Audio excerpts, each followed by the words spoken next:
রাতের আকাশে হঠাৎই আগুনের গোলা, তারপর নিস্তব্ধতা। কয়েক মুহূর্তের মধ্যেই খবর ছড়িয়ে পড়ে ভূপাতিত হয়েছে অত্যাধুনিক যুদ্ধবিমান, নিখোঁজ পাইলট, শুরু হয়েছে উদ্ধার অভিযান। মধ্যপ্রাচ্যের যুদ্ধ যেন এখন আর শুধু যুদ্ধ নয়, এটি পরিণত হয়েছে শক্তির সরাসরি সংঘর্ষে। ইরানে বিধ্বস্ত হওয়া আমেরিকা ও ইসরায়েলের দুই যুদ্ধবিমানের এক পাইলটকে উদ্ধার করার দাবি করেছে পেন্টাগন। একই সাথে জানায় অপর ফাইটার পাইলটকে উদ্ধারে অভিযান চলছে। এই ঘটনাকে ঘিরে আন্তর্জাতিক অঙ্গনে উত্তেজনা ছড়িয়ে পড়েছে। একদিকে ইরান বলছে এটি তাদের আকাশ প্রতিরক্ষার বড় সাফল্য, অন্যদিকে যুক্তরাষ্ট্র বলছে তাদের উদ্ধার অভিযান এখনও চলমান এবং পরিস্থিতি তাদের নিয়ন্ত্রণে রয়েছে।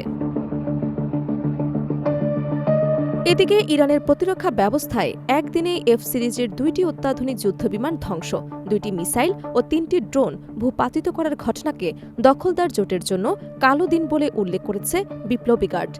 দাবি রয়েছে পাইলট উদ্ধারে আসা দুইটি অত্যাধুনিক নাইট হক হেলিকপ্টারও ব্যাপকভাবে ক্ষতিগ্রস্ত হয়েছে।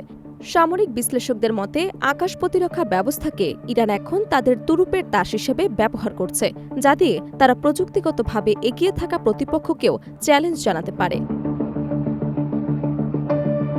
যদিও এসব সাফল্যের দাবি করা হচ্ছে, বাস্তবে যুদ্ধ থেমে নেই। ইরান জুড়ে গুরুত্বপূর্ণ স্থাপনায় হামলা চালিয়ে যাচ্ছে আমেরিকা ও ইসরায়েল, পাল্টা জবাব দিয়ে যাচ্ছে তেহরানও। যেন কাঁটা দিয়ে কাঁটা তোলা, এক পক্ষ হামলা চালালে আরেক পক্ষ তার জবাব দিচ্ছে, তাও আবার বড় হামলায়। এতে করে যুদ্ধের পরিধি প্রতিদিনই বাড়ছে এবং পুরো মধ্যপ্রাচ্যে এক অনিশ্চিত পরিস্থিতির দিকে এগিয়ে যাচ্ছে।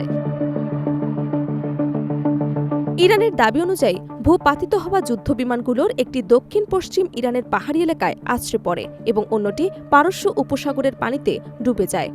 বিপ্লবী গার্ড জানায় বিমানের পাইলটদের উদ্ধারে আসা হেলিকপ্টারগুলো তাদের প্রতিরক্ষা ব্যবস্থার আঘাতে ক্ষতিগ্রস্ত হয়। নিখোঁজ মার্কিন পাইলটদের ধরতে ইরান পুরস্কার ঘোষণার পর ওয়াশিংটনে শুরু হয়েছে চরম উদ্বেগ।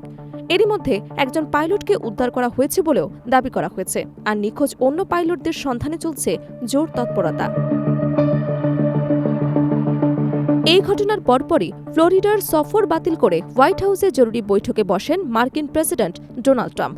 এই ঘটনার পর বর্তমান প্রশাসনের বিরুদ্ধে মার্কিন আইন প্রণেতাদের ক্ষোভ আরও বেড়েছে।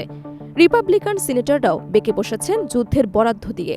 মার্কিন সেনাদের জীবন নিয়ে বাজি ধরাকে নেক্কারজনক বলেছেন তারা। তাদের মতে পরিষ্কার কৌশল ছাড়া এই যুদ্ধ দীর্ঘ হলে ক্ষতির পরিমাণ আরও বাড়বে। ইরানের সামরিক সাফল্যের খবর শোনা গেলেও এর উল্টো পিঠে রয়েছে ভয়াবহ এক মানবিক বিপর্যয়।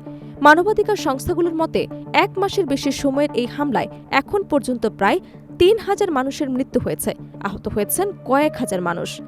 ইরানের 13টি প্রদেশের বিদ্যুৎ কেন্দ্র, ব্রিজ এবং অন্তত 29টি মিসাইল লঞ্চ প্যাড ধ্বংস করা হয়েছে। এতে দেশটির অবকাঠামো বড় ধরনের ক্ষতির মুখে পড়েছে।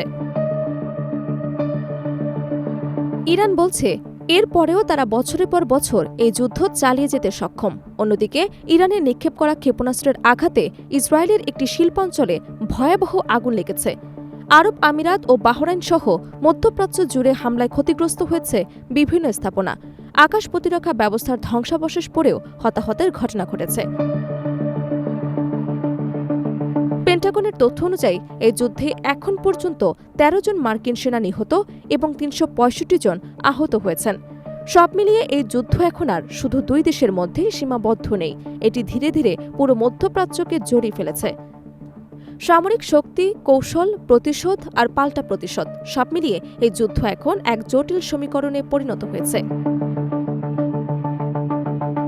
বিশ্লেষকরা বলছেন এই যুদ্ধে যে পক্ষ শেষ পর্যন্ত কৌশলগতভাবে এগিয়ে থাকবে তারাই জিতবে, কারণ এই যুদ্ধ শুধু অস্ত্রের নয়, এটি প্রযুক্তি, গোয়েন্দা তথ্য, আকাশ প্রতিরক্ষা এবং ধৈর্যের যুদ্ধ।